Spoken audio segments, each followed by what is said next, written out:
नमस्कार दोस्तों, कहानियों की श्रृंखला में आज सुनेंगे मालती जोशी जी की कहानी ताहद्दे नज़र एक बयाबान सा क्यों है। लेकिन उससे पहले मेरा आपसे विनम्र अनुरोध है कि अगर मेरे द्वारा सुनाई हुई कहानियाँ आपको अच्छी लगती हैं तो मेरे चैनल को सब्सक्राइब ज़रूर करें, लाइक करें और अपने दोस्तों और परिचितों में शेयर भी करें। बेल आइकन दबाना बिल्कुल भी ना भूलें। आज सुनिए ताहद्दे नज़र एक बयाबान सा क्यों है। सामने वाली बर्थ पर बैठा व्यक्ति मुझे लगातार देखे जा रहा था। कभी मेरी कभी पत्नी की नज़र बचाकर उसका घूरना जारी था। उसकी वह दृष्टि मुझे असहज बना रही थी। इस उम्र में इस तरह घूरा जाना बड़ा अटपटा लगता है। जब उम्र थी तब भी तो किसी ने इतनी तवज्जो नहीं दी थी। मैं तो इसी हीन बोध को लेकर बड़ी हुई हूँ। रास्ते में भूले भटके कभी कोई फप्ती कस देता और मैं घर आकर बताती तो बड़ी भाभी कहती, लो और सुनो, इन्हें भी लोग छेड़ने लगे हैं। छोटी तो खिलखिलाकर हंस ही पड़ती। क्या चॉइस है। कॉलेज पहुंचकर ये कुंठा थोड़ी और गहरी हो गई थी और लड़कियों के आसपास भंवरों की तरह मंडराने वाले लड़के मेरी तरफ झांकते भी नहीं थे। इस उपेक्षा से मैं अपने आप को बहुत आहत और अपमानित महसूस करती थी। इसलिए किसी का इस तरह एकटक देखना मुझे अजीब लग रहा था। आदत जो नहीं थी। कुछ देर बाद उनकी पत्नी उठकर शायद टॉयलेट तक गई थी। तब उन्होंने गला साफ किया और किंचित आगे झुककर कहा, एक्सक्यूज़ मी, मुझसे कह रहे हैं? मैंने जानबूझकर अनजान बनते हुए पूछा। जी हाँ, बिल्कुल आप ही से कह रहा हूँ। क्या आप मिस जौहरी हैं? मिस रेखा जौहरी। अपने इस नाम को लेकर भी तो मैंने कितने कमेंट्स सुने हैं। खैर, उस विचार को परे धकेलकर मैंने उन्हें ध्यान से देखा। परिचय का कोई सूत्र हाथ नहीं आया। आप मुझे कैसे जानते हैं? आपको शायद याद नहीं है, हम लोग एमए में साथ थे। MA English. Professor Chaudhary, professor Desh Pandey, doctor Mallikarjun sir, वो सब तो मुझे याद है, पर आपको पहचान नहीं पा रही हूँ। सॉरी। इसमें सॉरी कहने जैसा कुछ नहीं है। इन बीच के वर्षों में मुझ में काफ़ी फ़र्क आ गया है। आप लेकिन बिल्कुल वैसी ही हैं, तभी तो पहचान लिया। किसी भी स्त्री के लिए यह सबसे बड़ा कॉम्प्लीमेंट होता है कि आप बिल्कुल वैसी ही हैं। पर मैं जरा भी पुलकित नहीं हुई। पूछा, अपना नाम बताएंगे? अरविंद सक्सेना। तब तक उनकी पत्नी लौट आई थी। बोले, उषा, मैंने कहा नहीं था कि मैडम का चेहरा पहचाना सा लग रहा है। We were classmates. मैडम ने एमए में टॉप किया था। उनकी पत्नी ने गर्दन की हल्की सी जुम्बिश के साथ मेरा अभिवादन किया। मैं अब एक एक नाम याद करने की कोशिश कर रही थी। आपके साथ एक तो राजीव दुबे थे, आनंद भार्गव, वसीम अहमद, सुयश बागची, बस इतने ही नाम याद आ रहे हैं। इतने नाम याद आ गए, यही बहुत है। एक लंबा अरसा भी तो हो गया है। और आप लोग तो 4 ही थीं, हम तो 10 थे। आपकी बाकी फ्रेंड्स कहाँ हैं? कभी मुलाकात होती है? अब उनसे क्या कहती कि मैं जानबूझकर किसी से संपर्क नहीं रखती हूँ। गोलमोल सा जवाब दे दिया। नीलिमा की तो तुरंत ही शादी हो गई थी और वह पति के साथ यूके चली गई थी। रूबी शायद दुबई में है। चित्रा से एक आध बार मुलाकात हुई थी, वह चेन्नई में है। हस्बैंड मशहूर कार्डियक सर्जन हैं। और आप? मैं एक गर्ल्स डिग्री कॉलेज में प्रिंसिपल हूँ। जगह का नाम मैंने जानबूझकर नहीं बताया। वाह, फैबुलस फैमिली। इसी प्रश्न से डर रही थी मैं, पर जब सामने आ ही गया तो जवाब भी दे डाला। मिस्टर की 7-8 साल पहले कार एक्सीडेंट में डेथ हो गई। ओह, सो सैड। बेटा यूएसए में सॉफ्टवेयर इंजीनियर है। आती जाती रहती होंगी वहाँ। एक बार गई थी। कह रहा है कि रिटायरमेंट के बाद यहीं आकर रहिए। मैं ग्रीन कार्ड बनवा रहा हूँ। मैंने कहा, तब की तब देखेंगे। बिल्कुल मत जाइएगा। उनकी पत्नी ने पहली बार मुँह खोला। बोर हो जाएंगी। मैं तो दोनों बहुओं की जचकी में गई थी, परेशान हो गई। यहाँ नौकरों की पलटन पाले हैं, वहाँ बर्तन तक हाथ से मांजने पड़ते हैं। मैंने दोनों से कह दिया है कि अगली बार अपनी अपनी अम्माओं को बुला लेना, मेरे बस का नहीं है। मुझे लेकिन वहाँ बहुत अच्छा लगता है, अरविंद बोले। अच्छा क्यों नहीं लगेगा? आपको क्या फ़र्क पड़ता है? जैसे यहाँ हर चीज़ हाथ में रखी मिलती है, वहाँ भी मिलती थी। परेड तो मेरी होती है ना। एक बात अच्छी है, वहाँ पुरुष भी बराबरी से काम में हिस्सा बटाते हैं। मैंने कहा, प्लेटें धोने से लेकर बच्चे की नैपी बदलने तक सब कर लेते हैं। वे अमेरिकन पति होते हैं, पर ये तो शुद्ध भारतीय पति हैं ना। पति पत्नी की इस मीठी नोक-झोंक का एक फ़ायदा यह हुआ कि बातचीत का रुख दूसरी ओर मुड़ गया और मैंने राहत की सांस ली। परिचय के सूत्र नए सिरे से जुड़ जाने के बाद यह स्वाभाविक था कि हम लोग खाना साथ में खाने के दौरान मैं भारत की विभिन्न खाद्य संस्कृतियों पर बात करती रही। मेरे इस ज्ञान कोश को देखकर वे लोग चकित थे। खाने के बाद मैंने तुरंत सोने की तैयारी कर ली। सेकंड एसी में यात्रा करने का एक फ़ायदा यह भी है कि आप जब चाहें जितनी देर चाहें सो सकते हैं। इसके लिए आपको नीचे ऊपर वालों की सुविधा का विचार नहीं करना पड़ता। इतनी जल्दी सोने की आदत नहीं थी, फिर भी मैं दम साधे पड़ी रही। मैं किसी भी बहाने अपनी जीवन गाथा के पृष्ठ उन लोगों के सामने खोलना नहीं चाहती थी। आज यह व्यक्ति पत्नी के सामने मेरे साथ बड़े आदर से पेश आ रहा है, पर कॉलेज के ज़माने में इन लोगों का पूरा ग्रुप मुझे किस हे दृष्टि से देखता था, यह मैं भूली नहीं हूँ। सब लोग मेरी बुद्धि का लोहा मानते थे, मानना ही पड़ता था, पर अपमानजनक टिप्पणियाँ भी कसते थे। किसी दिन अगर चित्रा और नीलिमा गोल कर जाती तो पूरी क्लास आहें भरने लगती। आज तो यार सूखा पड़ गया है, सारी रौनक ही गायब हो गई है। एक बार चौधरी सर ने वह फुसफुसाहटें सुन ली और कसकर डांट लगाई थी। If you are not serious about your studies, please don't attend my class. I will mark you present. पर लड़कियों पर डोरे डालने के लिए मेरे पीरियड का उपयोग मत किया करो। सर के जाने के बाद इस विषय पर गहन चर्चा हुई थी। किसी ने कहा था, यार सर तो सुपर इमेजिनेटिव हैं, डोरे डालने लायक लड़कियां भी तो हों। इस बात पर एक सम्मिलित ठहाका लगा था। बात किसने कही थी यह पता नहीं, पर हंसी में तो सभी शामिल थे, ये अरविंद सक्सेना भी। इसे अपनी कहानी सुनाकर मैं सहानुभूति नहीं लेना चाहती। मैं उपहास बर्दाश्त कर सकती हूँ, सहानुभूति नहीं। मेरी शादी को लेकर शुरू से ही सब लोग बहुत चिंतित थे, घर के भी और बाहर के भी। ऐसे मामलों में कई बार बाहर वाले ज़रा ज़्यादा ही फिक्रमंद होने लगते, जबकि उन्हें कोई सरोकार नहीं होता। काजी जी दुबले क्यों वाला मामला होता है, पर मेरी शादी में आए हुए सभी लोग विस्मय चकित थे। ऐसी लड़की के भाग्य में ऐसा घर, ऐसा वर। कईयों के दिल पर तो सांप लौट गया। किसी दिलजली आत्मा ने कहा भी, अरे बड़े आदमियों की लड़कियां देखकर नहीं, तौल कर ब्याही जाती हैं। निमंत्रितों में खुश होने वाले की अपेक्षा ताजुब करने वाले ज़्यादा थे, और ऐसा भी नहीं है कि हर एक के मन से दुआ ही निकलती हो या कि सबकी नज़र पाक साफ हो। 6 महीनों में ही असर सामने आ गया। पति देव से ठीक से परिचय भी नहीं हो पाया था और वे ड्यूटी पर लौट गए। फिर 6 महीने तक मैं ससुराल और पीहर के बीच हिंडोले की तरह झूलती रही। शादी के बाद साल भर तक 30 त्यौहार चलते ही रहते हैं, पर किसी भी त्यौहार पर श्रीमान जी ने दर्शन नहीं दिए।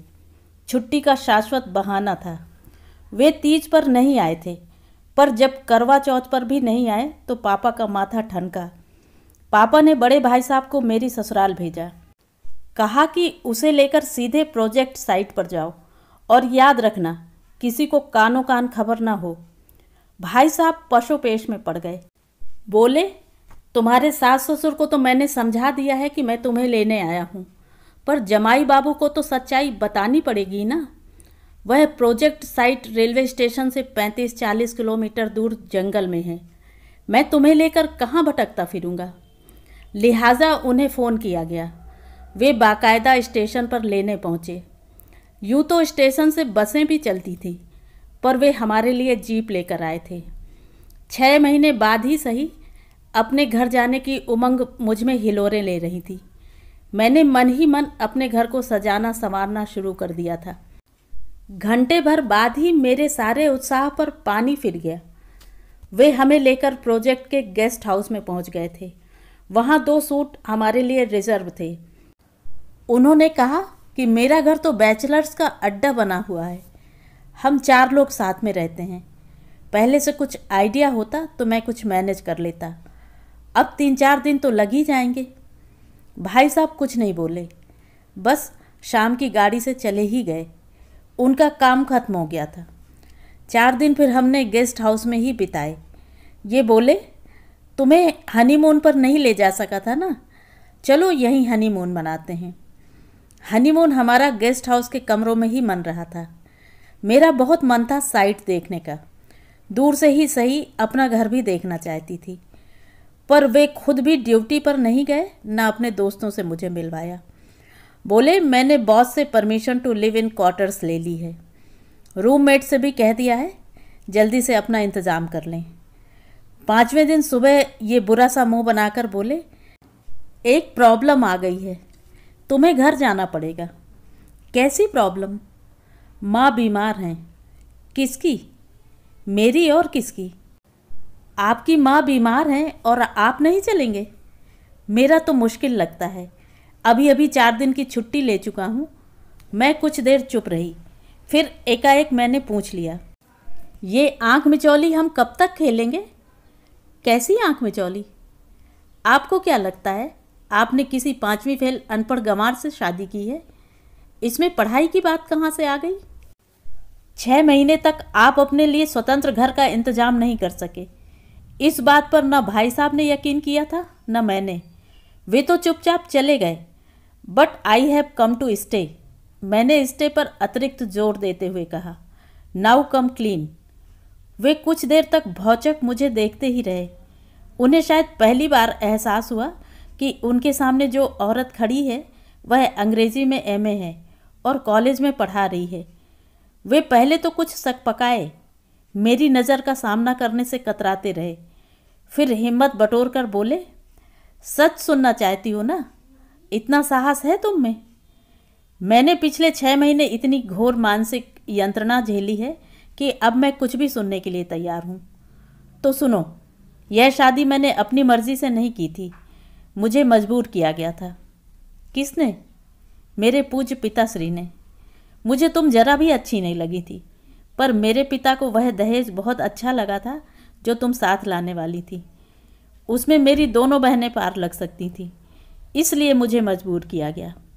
उन कष्टों का वास्ता दिया गया जो घर वालों ने मेरे लिए उठाए थे। उस खर्च का ब्यौरा दिया गया जो मेरी पढ़ाई पर हुआ था। मुझे बेटे का, भाई का फ़र्ज समझाया गया। मेरी पूरी तरह घेराबंदी की गई। आखिरकार मुझे हथियार डाल देने पड़े। मैंने शादी के लिए हाँ तो कर दी, पर तभी सोच लिया कि यह घर मैं हमेशा के लिए छोड़ दूंगा। बैठे रहें अपनी बहू और दहेज को लेकर, मैं इस तरफ झांकूंगा नहीं। मुझे लगा जैसे मेरे पैरों के नीचे की धरती धसक गई है और मैं किसी गहरे गर्त में डूबती जा रही हूँ। अगर वे कहते कि मेरा मन कहीं और है, यह शादी मैंने मजबूरी में की है, तब भी मुझे इतना आघात न पहुँचता। हनीमून के वे 4 सुनहरे दिन, 4 रंगीन रातें भूत प्रेतों की तरह मुझे घेर कर खड़े हो गए। दम सा घुटने लगा मेरा। बड़ी मुश्किल से मैंने अपने आंसुओं को लौटाया और बहुत ही स्पष्ट आवाज़ में कहा, आपको अपनी रकम मिल गई है ना? मुझसे शादी करने का मुआवजा आप पा ही गए हैं ना? अब एक उपकार और कीजिए, मुझे तुरंत मेरे घर भेज दीजिए। आपके घर से मेरा अब कोई सरोकार नहीं है और घर पहुंचकर मैं तलाक के कागज़ भिजवा रही हूँ। कृपया उन पर दस्तखत करके भिजवा दीजिएगा। And thanks for everything. मैं इतनी जल्दी और वो भी अकेली लौट आऊँगी, ऐसा किसी ने सोचा भी न था। भाई साहब को लग रहा था कि दाल में कुछ काला है, पर पूरी दाल ही काली होगी ऐसा उन्होंने भी नहीं सोचा था। तलाक की बात सुनकर सब सकते में आ गए। माँ पापा ने समझाया, सब्र से काम लो, शादी कोई गुड्डे गुड़िया का खेल नहीं है। हम बात करते हैं, हो सकता है कोई हल निकल आए। मैंने साफ कह दिया, तलाक हो या ना हो, मैं अब उस आदमी के पास लौट कर नहीं जाऊंगी। अच्छा, देखते हैं, वकील से बात करते हैं। पापा ने जैसे मेरा मन रखने के लिए कह दिया। मुझे बताए बगैर ही उन्होंने मेरे ससुर जी से बात की। वे दौड़े चले आए। पापा से बोले, बिटिया को समझाइए, थोड़ा ठंडे दिमाग से सोचे, एकदम कोई निर्णय ना ले। अंकिता की शादी तय कर रहा हूँ। दिवाली बाद नवंबर में सगाई है। यह बात फैल गई तो रिश्ता हाथ से निकल जाएगा। मतलब उन्हें मेरे सुख दुख से कोई सरोकार नहीं था। वे सिर्फ अपनी बेटी की शादी में कोई विघ्न नहीं चाहते थे। बाप बेटे दोनों एक से निकले। उनकी इस स्वार्थपरकता ने मेरे तलाक के इरादे पर जैसे मुहर लगा दी। इस बीच मैंने एक नौकरी भी ढूंढ ली थी और एक नई आत्मविश्वास भरी जिंदगी की शुरुआत कर दी थी। तभी एक साक्षात्कार हुआ। हमारा अल्पकालीन हनीमून व्यर्थ नहीं गया था। मैं वहाँ से अकेले नहीं लौटी थी, उनका अंश भी मेरे साथ आया था। मैं उस नालायक स्वार्थी इंसान की संतान को जन्म देना नहीं चाहती थी, पर मेरे अबॉर्शन के प्रस्ताव को घर में किसी ने स्वीकार नहीं किया। माँ की दृष्टि में तो ये महापाप था। बड़ी भाभी बोली कि हो सकता है संतान के मोह में ही वे तुम्हें पुनः स्वीकार कर लें। छोटी भाभी बोली, अगर जिंदगी अकेली ही बितानी हुई तो कोई सहारा तो चाहिए। इस उहापोह में इतने दिन निकल गए कि फिर गर्भपात का समय ही नहीं रहा। मेरी अनिच्छा के बावजूद वह गर्भ पलता रहा, बढ़ता रहा और एक दिन बड़ी अनास्था से मैंने उस शिशु को जन्म दिया। माँ ने जैसे ही उसे मेरी गोद में दिया, एक जादू सा हुआ। सारी अनास्था, सारा तिरस्कार, सारा रोष मेरी ममता के ज्वार में बह गया। मैं सोचने लगी, वे कैसी माएँ होंगी या कि उनकी कैसी मजबूरी होगी कि वे अपने कलेजे के टुकड़े को मंदिर की सीढ़ियों पर, कचरे के डिब्बे में या रेल के कंपार्टमेंट में छोड़ जाती होंगी। पता नहीं कैसे पल भर में ही वह नन्हा जीव मेरे जीवन का केंद्र बिंदु बन गया। मेरी सारी दिनचर्या उसी के आसपास सिमट कर रह गई। लगा कि इसे छोड़कर अब मैं एक पल भी नहीं रह पाऊंगी। प्रसूति अवकाश समाप्त होते ही मुझे वास्तविकता का भान हुआ। पहले ही दिन कॉलेज जाते हुए मन रो रहा था। पाँव मन मन भर के हो रहे थे। उसे गोद से उतारने की इच्छा नहीं हो रही थी। माँ ने कहा, बिटिया समझ लो, आज से मैं इसकी माँ हूँ। यह मेरा बच्चा है, मैं ही इसे पालूंगी। तुम निश्चिंत होकर काम पर जाओ। अगर मुझ पर विश्वास नहीं है तो घर बैठो और बच्चा संभालो। घर बैठने का सवाल ही नहीं था। अब मैं अकेली नहीं थी, मेरे साथ मेरा बेटा भी था। मैं उसे एक आत्मसम्मान भरी जिंदगी देना चाहती थी। इसलिए कलेजे पर पत्थर रखकर मैंने उसे माँ की गोद में दे दिया और अपनी रुलाई रोकते हुए गाड़ी में जा बैठी। माँ सिर्फ कहकर ही नहीं रह गईं, उन्होंने अपना कहा पूरा भी किया। उम्र की 10-20 सीढ़ियाँ उतरकर वे एकदम जवान लड़कौती बन गईं। उनके बल पर ही मैंने अपनी पीएचडी भी पूरी कर ली।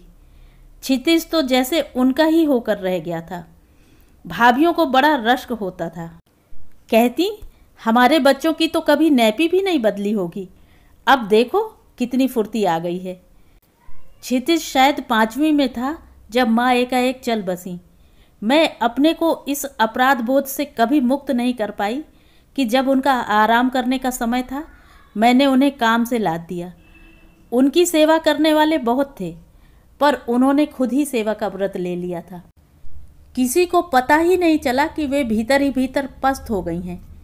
मेरी तो खैर माँ थी, मुझे दुख होना स्वाभाविक ही था, पर मेरा बेटा भी नानी की मृत्यु के बाद एकदम कुम्हला सा गया। उसका हंसना, बोलना, खेलना, खाना सब बंद हो गया था, एकदम गुमसुम हो गया था। मुझे तो चिंता ही होने लगी थी। मैंने एक दिन अकेले में पापा से इसका जिक्र किया तो वे बोले, मैं खुद तुमसे यह बात कहने वाला था। तुम्हारी माँ के जाने के बाद घर का वातावरण एकदम बदल गया है। मुझे औरतों के बीच ज़्यादा दखलंदाजी करना अच्छा नहीं लगता, पर मैं सोचता हूँ हम क्षितिज को यहाँ से हटा लें। हटा लें मतलब उसे किसी अच्छे रेजिडेंशियल स्कूल में डाल दें।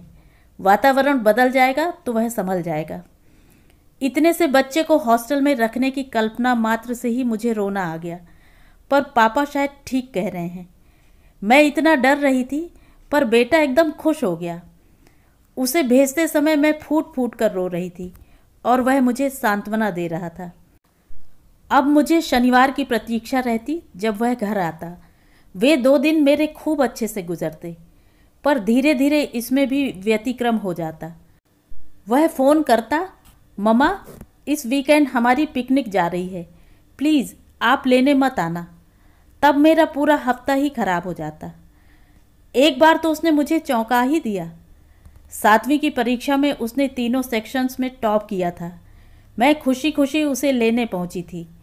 उसे खास ट्रीट देने का प्लान बना रही थी, पर वह बोला, मैं इस बार घर नहीं जाऊंगा, यहीं रहूंगा, मैंने सर से बात कर ली है। मैंने कहा, पागल हो गए हो? गर्मी की छुट्टियों में सब अपने घर जाते हैं, सर लोग भी। वे सब लोग अपने घर जाते हैं, मेरा अपना घर कहाँ है?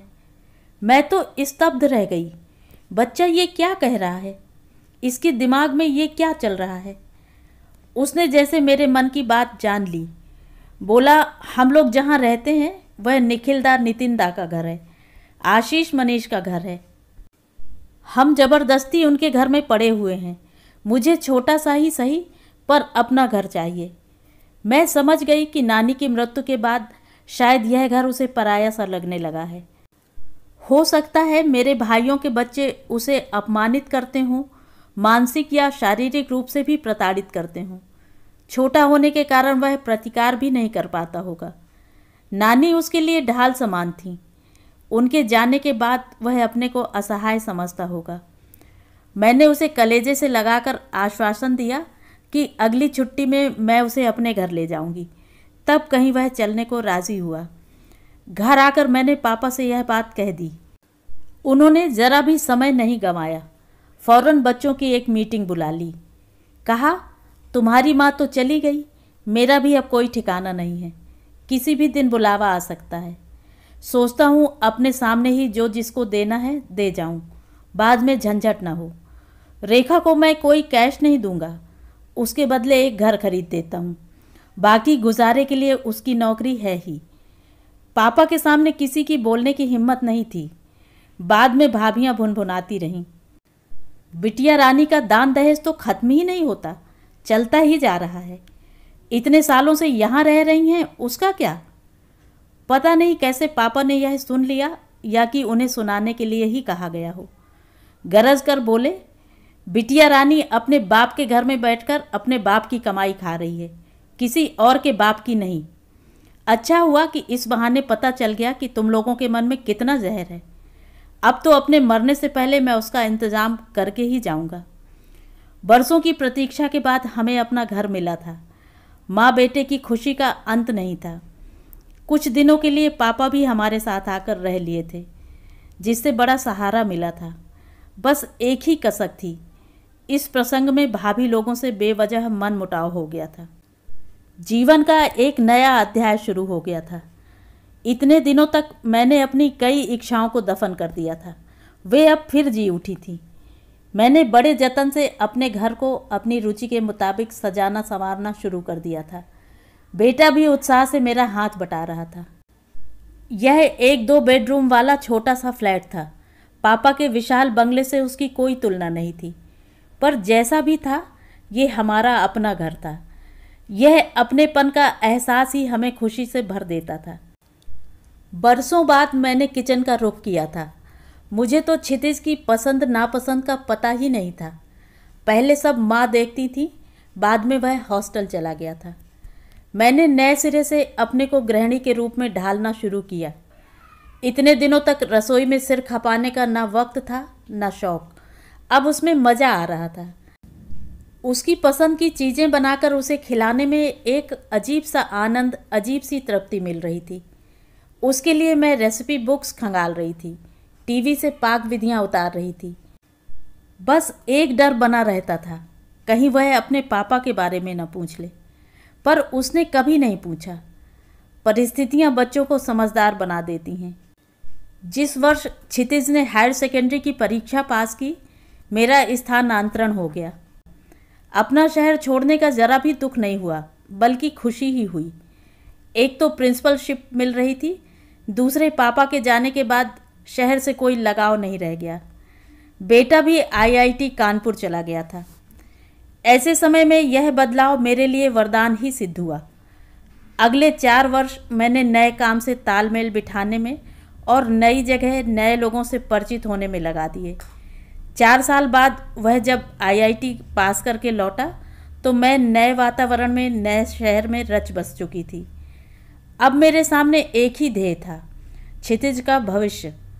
वह एमबीए करना चाहता था, बाहर जाना चाहता था, और अगर आसानी से कोई अच्छा जॉब मिले तो वह भी करना चाहता था। इसी सिलसिले में उसका इधर उधर आना जाना चल रहा था।